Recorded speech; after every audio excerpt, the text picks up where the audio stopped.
Znači, dobit ćete sutra 500, da kažemo, najvećih fanova, najsrećnijih, dobit će kod sa popustom 50% za kartu za beogradski koncert. Sutra u 12 sati daćemo sliku, zvaničnu sliku ispod koje će stajati uputstvo kako se koristi taj kod za popust.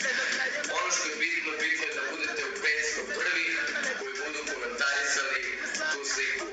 Vidimo se, očekujem vas, naravno, i hvala vam na velikom interesovanju.